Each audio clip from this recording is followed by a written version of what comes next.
Hello students, चलिए start करते हैं। एक्सरसाइज 7.6 इंटीग्रेशन का इंट्रोडक्शन पार्ट इस वीडियो में कवर करेंगे।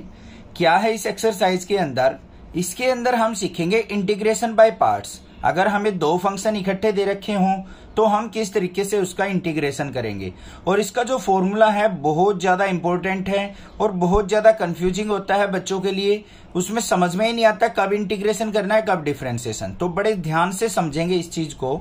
देखो, हम डिफरेंशिएशन जब करते थे, अगर मान लो हमें dy/dx करना था u इंटू वी का, तो आप इजिली कर लेते थे। u function sir as it is, differentiation of v, फिर प्लस में v एज इट इज और डिफरेंशिएशन ऑफ u। बिल्कुल सिंपल सा फॉर्मूला होता था। अब यहां पे क्या है? Integration by part. Integration by parts. अगर मान लो हमें दो फंक्शन इकट्ठे दे रखे हैं, इस तरीके से मान लो एक फंक्शन u दे रखा है, एक फंक्शन v दे रखा है, और इसका अगर हमें इंटीग्रेशन करना है u इंटू वी का, तो जो इसका फॉर्मूला होता है पहले तो वो बताऊंगा मैं क्या होता है, वो ध्यान से समझो।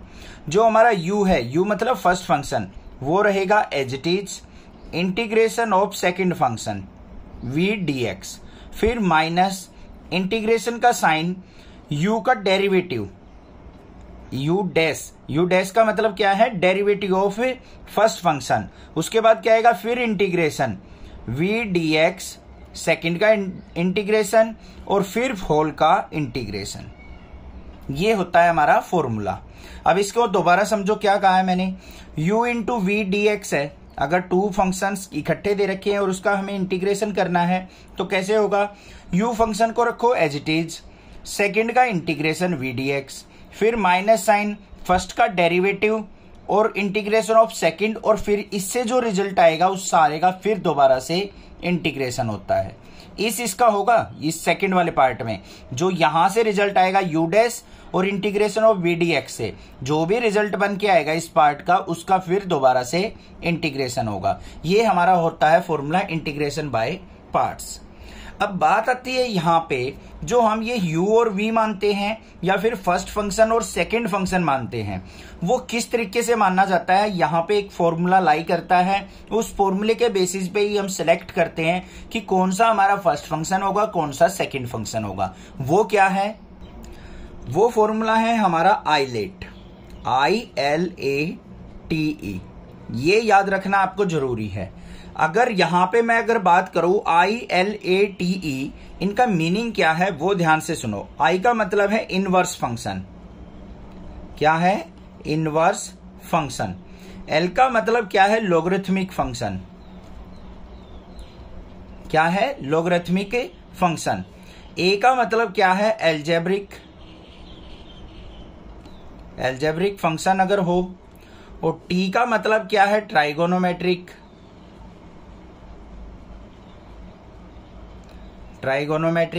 और E का मतलब क्या है? Exponential function. समझ में आ गया इनका मीनिंग? एक एक एग्जांपल ले लेते हैं। इनवर्स फंक्शन से मतलब क्या है? जैसे इस तरीके से हो, साइन इनवर्स एक्स हो, कोस इनवर्स एक्स हो, टेन इनवर्स एक्स हो, इस तरीके का। यहाँ पे लॉगरिथमिक फंक्शन से क्या है? ऐसे log x दे रखा हो, log 2x दे रखा हो, या कुछ और दे रखा हो, लॉगरिथमिक यूज कर रखा हो। एल्जेब्रिक से मतलब क्या है? x स्क्वायर है, x क्यूब है, √x है। ये हमारे एल्जेब्रिक फंक्शन हो गए। ट्राइगोनोमेट्रिक फंक्शन में sin x हो गया, cos x हो गया, tan x हो गया, सीकेंट कोसिकेंट कुछ भी हो सकता है। और एक्सपोनेंशियल में e की पावर x है, e की पावर 2x है, या फिर e की पावर -x है, एक्सेट्रा। सभी फंक्शंस पता लग गए कौन कौन से हैं हमारे। अब इनके बेसिस पे ही हम मानते हैं अपना फर्स्ट फंक्शन और सेकंड फंक्शन। समझ में आई बात? कैसे माना जाएगा? ध्यान से देखो। अगर हमारे पास कोई भी दो फंक्शन ये इस तरीके से दे रखा है, इंटीग्रेशन ऑफ, एक तो दे रखा है मान लो हमें x और साथ में दे रखा है बच्चों log x, इसका इंटीग्रेशन करना है। अब डायरेक्टली इसको u इंटू वी नहीं मानेंगे हम कि इसको u मान लिया इसको v मान लिया, गलत हो जाएगा। पहले इधर आ जाओ ILATE पे। पहले इनवर्स फंक्शन आता है, इनवर्स है इसमें नहीं है। फिर लॉगरिथमिक फंक्शन आता है, लॉगरिथमिक फंक्शन है और फिर उसके बाद अलजेब्रिक, मतलब पहले लॉगरिथमिक फंक्शन आया फिर अलजेब्रिक आया है। तो u किसको मानेंगे हम? log x को, और v किसको मानेंगे? x को। बात समझ में आई? फर्स्ट फंक्शन हमारा कौन सा होगा? log x, और ये कौन सा होगा? सेकेंड फंक्शन, मतलब ये u होगा, ये v होगा। अब हमें इंटीग्रेशन का फॉर्मूला लगाना है। बात समझ में आ गई ना? क्लियर हो गई? जोन से पोजीशन पे जोन सा फंक्शन आता है, पहले वाले फंक्शन इनवर्स अगर फंक्शन दे रखा है हमारा क्वेश्चन के अंदर तो वो फर्स्ट फंक्शन माना जाएगा। बाकी कोई और दे रखा है, एक्सपोनेंशियल दे रखा है, ट्राइगोनोमेट्रिक दे रखा है, अलजेब्रिक या लॉगरिथमिक, वो सेकंड फंक्शन हो जाएगा।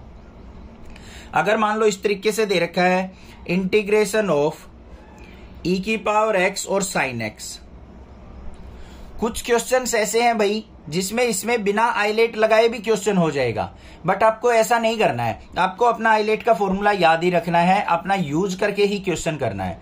कुछ क्वेश्चंस में चल जाता है कि मान लो यहाँ पे ex sin x है, इसको u मान लिया, इसको v कर दिया, क्वेश्चन सोल्व आउट और आंसर भी ठीक आ गया। बट सभी केसेस में ऐसा नहीं होगा, गलत हो जाएंगे कुछ क्वेश्चंस, तो आपको हमेशा अपने फॉर्मूले के अकॉर्डिंग ही चलना है। अब यहाँ पे एक्सपोनेंशियल सबसे लास्ट में होता है तो हम इसको क्या मानेंगे? v, और sin x क्या है? इससे पहले है ट्राइगोनोमेट्रिक, तो इसको मानेंगे u। अब u इंटू v बना के करेंगे इस क्वेश्चन को, इसको इस तरीके से लिख के करेंगे sin x इंटू e की पावर x dx। ऐसे क्वेश्चन करोगे तब आंसर बिल्कुल करेक्ट आएगा। समझ में आ गई बात? क्लियर है? अब एक पॉइंट और आता है यहाँ पे इस एक्सरसाइज के अंदर जो यूज होगा वो क्या होगा? इंटीग्रेशन e की पावर x f(x) प्लस में f डैश x और इसका इंटीग्रेशन। ये अगर मान लो दे रखा है e की power x f(x) plus f dash x dx, तो इसका इंटीग्रेशन कैसे चलता है? ध्यान से देखो, e की पावर x और यहां से ये f(x) है और इसका डेरिवेटिव साथ में दे रखा है, तो यहां पे क्या आ जाएगा? e की पावर x f(x) और प्लस में c। This is answer. इस तरीके से हम आंसर लिख देंगे अपने क्वेश्चन का। समझ में आ गया इंट्रोडक्शन? बाकी क्वेश्चन नंबर फर्स्ट करके देखते हैं इस इंटीग्रेशन के फॉर्मूले से और सीखते हैं कि किस तरीके से हम इस फॉर्मूले को यूज कर सकते हैं। क्वेश्चन नंबर फर्स्ट क्या दे रखा है? Integrate the function. हमें क्या करना है? यहाँ पे इंटीग्रेशन करना है x sin x का। अब भाई बिल्कुल स्टेप वाइज बताऊंगा, क्वेश्चन को बड़े ध्यान से समझने। इस एक्सरसाइज के क्वेश्चन यहीं पे गड़बड़ करते हैं बच्चे, बहुत ज्यादा मिस्टेक यहीं पे होती है बच्चों से, तो आपको जैसे मैं बताऊं वैसे क्वेश्चन करते चलना है। देखो यहाँ पे क्या दे रखा है? Integration x sin x dx। सबसे पहला काम आइलेट देख लो, पहले क्या आता है? अलजेब्रिक आता है, बाद में ट्राइगोनोमेट्रिक। ठीक है भाई, उसी के अकॉर्डिंग हमें दे रखा है। उसके बाद हमें क्या करना है? x को तो u मानना है, इसको v मानना है, u इंटू v। दूसरा काम क्या करना है? आपको फॉर्मूला जरूर लिखना है भाई, integration u into v dx। बेशक हर एक क्वेश्चन में आदत हो गई हो, आपको आता हो फॉर्मूला, तब भी लिखना है, मैं बार बार बोल रहा हूं। u इंटू v dx है तो क्या लिखेंगे? u as it is integration of v minus में इंटीग्रेशन का साइन u का डेरिवेटिव इंटीग्रेशन v dx और इस होल का इंटीग्रेशन। ये फॉर्मूला होता है। अब जहां पे भी आपको इस फॉर्मूले में u नजर आ रहा है वहां पे x पुट कर देंगे, जहां पे भी v नजर आ रहा है वहां पे sin x पुट कर देंगे। चलो भाई देखते हैं क्या बन गया। इंटीग्रेशन u की जगह हमने x पुट करना है, v की जगह sin x dx equal to u की जगह x integration sin x dx minus में इंटीग्रेशन का साइन u का डेरिवेटिव मतलब x का डेरिवेटिव, फिर इंटीग्रेशन v dx मतलब sin x dx और इसका पूरे का फिर दोबारा से इंटीग्रेशन। समझ में आ गई बात? चलो भाई आगे चलते हैं।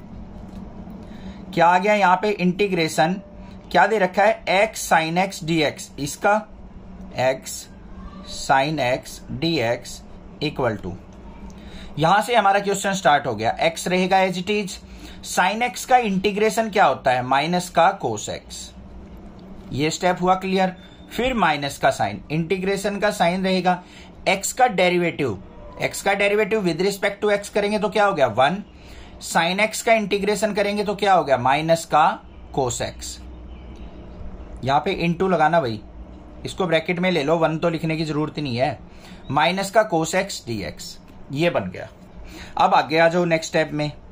ये माइनस का x cos x as it is, minus minus क्या हो गया? प्लस, और यहां पे integration of cos x dx।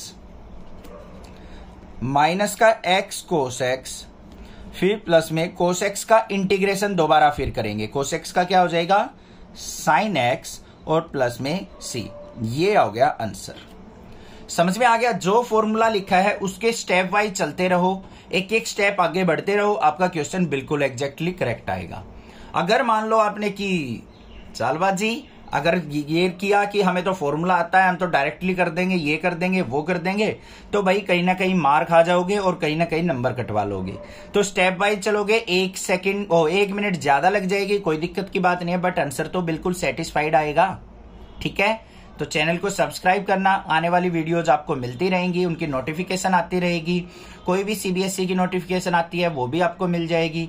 Please channel को सब्सक्राइब करना और 8th 9th 10th 11th के बच्चों को भी जरूर बताना। Thank you students for watching next classes video.